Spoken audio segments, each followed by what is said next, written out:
వారి PSO PNO Govindarao గారు 4:35 వస్తే వారు మీతో కలుస్తారని, తరువాత వారు సెక్రటేరియట్కి వెళ్ళిపోతారని చెప్పారు. హుటాహుటిని బయలుదేరి 4:30 కల్లా కూడా మేము అక్కడికి చేరుకున్నాం. చేరుకున్న తర్వాత ఏం జరిగింది అనేది నేను చివరిలో చెప్తాను. మేము ప్రధానంగా వారిని రిప్రజెంట్ చేయాలనుకుంటున్నటువంటి అంశాలు 2. ఒకటి,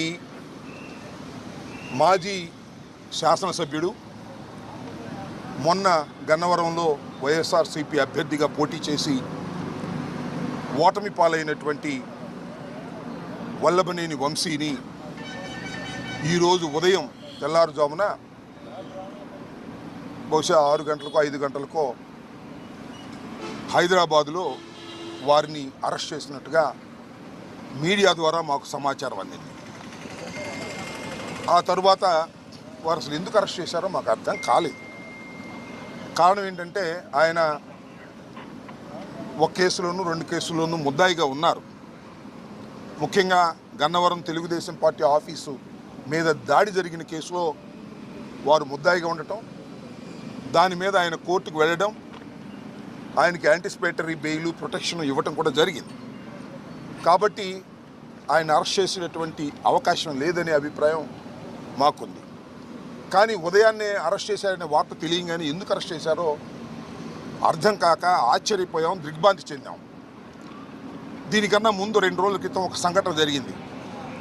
అదేమిటంటే ఈ వల్లభనేని వంశీ గారి మీద, వైసీపీ కార్యకర్తల మీద, తెలుగుదేశం పార్టీ ఆఫీస్ మీద దాడి జరిగిందని ఏదైతే 2022లో కంప్లైంట్ ఇచ్చారో ఆ కంప్లైంట్ ఇచ్చినటువంటి వ్యక్తి సత్యవర్ధన్ అనే వ్యక్తి మొన్న హఠాత్తుగా కోర్టు వారి దగ్గరికి వెళ్ళి పబ్లిక్ కోర్టులో మ్యాజిస్ట్రేట్ ముందు ఆయన ప్రాసిక్యూషన్ చెప్పేదంతా అబద్ధమని, తానిచ్చిన కంప్లైంట్ అది కంప్లైంట్ రూపంలో ఇవ్వలేదని, కేవలం ఏదో సాక్షి సంతకం పెట్టమంటే నేను వెళ్ళాని, వెళితే వారేదో రాసుకుని సంతకం పెట్టారనే విషయాన్ని గౌరవ న్యాయస్థానం ముందు చెప్పారు. ఇక్కడ బయట చెప్పింది కాదు. చెప్పిన తర్వాత ఒక్కసారిగా తెలుగుదేశం పార్టీ ఆశ్చర్యపోయింది. అరే, మనం చేసినటువంటి తప్పు తెలుసుకున్నారు, మనం దొంగ కేసు పెట్టించామనే విషయం తెలుసుకున్నారు. ఆ సత్యవర్ధన్ అనే వ్యక్తి ఎస్సీ కులానికి చెందటం వలన పైన రాసుకున్నారు సంతకం పెడితే నన్ను కులం పేరు కూడా తిట్టారని, ఎస్సీ ఎస్టీ అట్రాసిటీస్ యాక్ట్ కూడా పెట్టి బెయిల్ రాకుండా ఉండేందుకు కట్టుదిట్టంగా వాళ్ళు చేశారు అనేది తెలుసుకుని ఆశ్చర్యపోయి ఇదంతా ఫాల్స్ కేసు అని ప్రపంచానికి తెలిసింది. దానిలో తెలుగుదేశం వారు, లోకేష్ గారు, చంద్రబాబు నాయుడు గారు వీళ్ళందరూ కుట్ర చేసి ఈ సత్యవర్ధన్ తమ్ముడు అన్నో అరుణ్ అనే ఆయన్ని వాళ్ళు పట్టుకుని మా తమ్ముడి చేత బెదిరించి కిడ్నాప్ చేసి వంశీ వీళ్ళందరూ కూడా ఈ తప్పుడు స్టేట్మెంట్ మ్యాజిస్ట్రేట్ దగ్గర ఇప్పించారని ఒక కట్టు కథను అల్లి అది కేసు పెట్టి తెల్లారి అరెస్ట్ చేశారంట. ఇది విచిత్రమైన విషయం. ఇంతకన్నా దారుణమైన విషయం మరొకటి ఉండదని కూడా ఈ సందర్భంగా మనవి చేస్తున్నాను. వంశీ తెలుగుదేశంలో గెలిచాడు, తరువాత వైఎస్ఆర్సీపీలోకి వచ్చి పోటీ చేశాడు. అందువల్ల వంశీ మీద చంద్రబాబు నాయుడు గారు అదేవిధంగా లోకేష్ గారు కక్ష కట్టారు. మా పార్టీలో గెలిచాడు, మా పార్టీలో గెలిచి వైసీపీలోకి వెళ్ళి పోటీ చేశాడు, మమ్మల్ని అనేక సందర్భాల్లో విమర్శించాడు. మా పార్టీలో ఉండి మా సామాజిక వర్గానికి చెందినటువంటి వ్యక్తి మమ్మల్ని దూషించడం ఏమిటి, మమ్మల్ని రాజకీయ విమర్శ చేయటం అనేది ఏమిటి అని కక్షగట్టి అనేక పర్యాయాలు వారి ప్రభుత్వం అధికారంలోకి వచ్చిన తర్వాత దాడులు చేయడానికి ప్రయత్నం చేశారు. కొన్ని సందర్భాల్లో వంశీని ఎలిమినేట్ చేయాలని కూడా ప్రయత్నం చేసినటువంటి విషయాలు నేను మీకు ప్రత్యేకంగా చెప్పవలసిన అవసరం లేదు. ఎన్నోసార్లు అరెస్ట్ చేయాలని ప్రయత్నం చేసినా న్యాయస్థానానికి వెళ్ళి వంశీ ప్రొటెక్షన్ తెచ్చుకోవడంతో ఇవాళ సడన్గా నిన్న సాయంత్రమో మొన్న ఉదయమో కేసు రిజిస్టర్ చేసి ఆ కేసుని ఇంకా ఆన్లైన్లో అప్లోడ్ కూడా చేయకోకుండా అరెస్ట్ చేసి తీసుకొచ్చి ఇవాళ కోర్టులో ప్రొడ్యూస్ చేయాలని అనుకుంటున్నారు. రాత్రి లోపల కోర్టులో ప్రొడ్యూస్ చేస్తారు. చట్టం తన పని తాను చేసుకువెళ్తుంది. ఇది అన్యాయం. పోలీసు వారు తెలుగుదేశం పార్టీ వారితో కుమ్మక్కై వంశీని అరెస్ట్ చేశారనే విషయాన్ని డీజీపీ గారికి చెప్పే ప్రయత్నం చేస్తున్నాం. అంతేకాదు కొద్ది నుంచి ఎవరిని కలవనీయలే. వారి సతీమణి వెళ్తుంటే ఆమెను అడ్డగించారు, ఆమెను వెళ్ళనీయలేదు. అడ్వకేట్స్ వెళ్ళి కలవాలని ప్రయత్నం చేశారు, న్యాయ సహాయం ఇద్దామని. ఏంటి ఎఫ్ఐఆర్ ఏంటి, దాని కథ ఏంటి తెలుసుకొని కోర్టులో ఆర్గ్యూ చేద్దామని. ఎక్యూజ్డ్ అనే వ్యక్తి, ఎక్యూజ్డ్ అంటే ఏంటి, నేరారోపణ చేయబడినవాడు. నేరారోపణ చేయబడినవాడే తప్ప నేరస్తుడు కాదు ఎవరైనా సరే, ఇంక్లూడింగ్ చంద్రబాబు కూడా, ఎవరైనా, జగన్మోహన్ రెడ్డి గారని ఏదైనా. అయితే అలాంటి వ్యక్తిని కలుసుకోవడానికి కూడా మీరు పోలీసులు ఎలవ్ చేయట్లేదంటే ఇది దుర్మార్గం, రాక్షస పాలన. దీన్ని మీరు దృష్టిలో పెట్టుకోవాలని డీజీపీ గారికి మేము ఇవ్వాలని ప్రయత్నం చేశాం. మా ప్రయత్నం చేశాం. అయితే ఇంత దారుణంగా జరుగుతున్న అంశాన్ని మీ ద్వారా ప్రజల దృష్టికి తీసుకొస్తున్నాం. డీజీపీ గారి దృష్టికి కూడా మా కర్మ ఏంటంటే కలవలేదు కాబట్టి మీ ద్వారా ఆయన కూడా డీజీపీ గారిని కూడా చూడమని కూడా మేము కోరుతున్నాం. ఈ రికమెండేషన్ కూడా ఎవరు తీసుకోలేదు, ఈ రికమెండేషన్ కూడా వారు చూడాలని ఈ సందర్భంగా నేను కోరుతున్నాను. అవసరమైతే ఆయన మళ్ళీ కోరితే డీజీపీ గారు కోరితే చదివి కూడా వినిపిస్తాను, ఎందుకంటే ఆయనతో కలుసుకునే అవకాశం మాకు కల్పించలేదు. రాష్ట్ర డీజీపీ గారు శాంతి భద్రతలు కాపాడవలసిన హెడ్ ఆఫీస్కి అపాయింట్మెంట్ ఇస్తే వచ్చాము, అయినా ఆయన కలవలేదు. ఏంటో మాకు అర్థం కాలేదు. ఇది ఒక అంశం. రెండో అంశం, అబ్బాయి చౌదరి గారు దెందులూరు మాజీ శాసనసభ్యులు, నిన్న మీరు చాలా వీడియోలో చూసి ఉంటారు. ఆయన ఏలూరులో పెళ్లికి వెళ్ళాడు. ఇప్పుడు ప్రజెంటు ఎమ్మెల్యే గారు చింతమనేని ప్రభాకర్ గారు, సరే ఆయన ఇంతకు ముందు కూడా శాసనసభ్యులు. ఆయన గురించి నేను ప్రత్యేకంగా చెప్పాల్సిన అవసరం, మీ అందరికీ తెలిసినటువంటి వ్యక్తి. ఆయన ఎంతో మంచివాడు అనేది. ఆయన కారు అడ్డం ఉందని చెప్పేసి పచ్చిబూతులు తిట్టాడండి. అబ్బాయి చౌదరి గారి డ్రైవర్ని పచ్చిబూతులు తిట్టాడు, మ్యాన్ హ్యాండిల్ చేసే ప్రయత్నం చేశాడు. ఆ పచ్చిబూతులన్నీ కూడా సోషల్ మీడియాలో చాలా బ్రహ్మాండంగా వైరల్ అవుతున్నాయి, చూడండి. ఆయన అబ్బాయి చౌదరి గారి మీద కేసు పెట్టి అరెస్ట్ చేయాలని ప్రయత్నం చేస్తారు, పోలీసులు దాన్ని సహకరిస్తున్నారు. ఇది అన్యాయం అండి. అబ్బాయి చౌదరి గారు కారు డ్రైవర్ని తిట్టాడు, అబ్బాయి చౌదరి మీద ఇష్టం వచ్చినట్టు మాట్లాడి ఆయన మీద కేసు పెట్టే ప్రయత్నం చేస్తున్నారు. ఇది అన్యాయం డీజీపీ గారు అని రెండవ రికమెండేషన్ ఇవ్వాలని మేము ప్రయత్నం చేశాం. ఇందాక నేను ఎక్కడో మా చింతమనేని ప్రభాకర్ గారు శాసనసభ్యులు వారికి చూస్తున్నా. అసలు నేను అలా తిట్టడానికి గల కారణం ఏంటో తెలుసా, నాకంత ఆవేశం తీసుకురావడానికి కారణం ఏంటో తెలుసా అని చెప్తున్నాడు ఆయన. ఎవడో నేరం చేసి ఎవరన్నా మర్డర్ చేస్తే నేను అసలు మర్డర్ చేయడానికి గల కారణం ఏంటో తెలుసా, అర్థం చేసుకోగలరా అంటే ఏం చెప్పాలి. నేరం చేశాడు, ఇష్టం వచ్చినట్టు తిట్టాడు, అన్యాయంగా అక్రమంగా ప్రవర్తన చేశాడు. కారు అడ్డం పెట్టినందుకేనంట. కారు దోవలో అడ్డం పెడతారు, సహజంగా మనం వెళ్తున్నప్పుడు కారు తప్పుకోమంటే తప్పుకుంటారు. ఈ రకంగా రౌడీయుధం చేసే పరిస్థితికి తెలుగుదేశం శాసనసభ్యులు వస్తున్నారు. దీనికి పోలీసులు సహకరిస్తున్నారు. అలా సహకరించడం తప్పు అని చెప్పేందుకు మేము డీజీపీ గారిని వాళ్ళు కలవాలనుకున్నాం మేమందరం.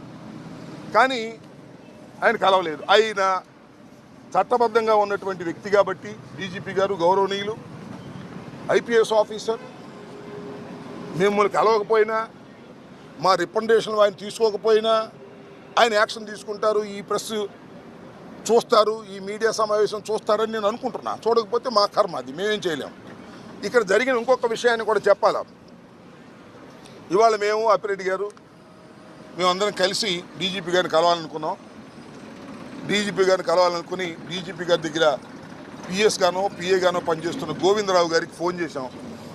ఫోన్ చేస్తే ఇందాక నేను చెప్పినట్టుగా 4:35కి లోపు మీరు వస్తే ఆయన కలుస్తారు అన్నాం.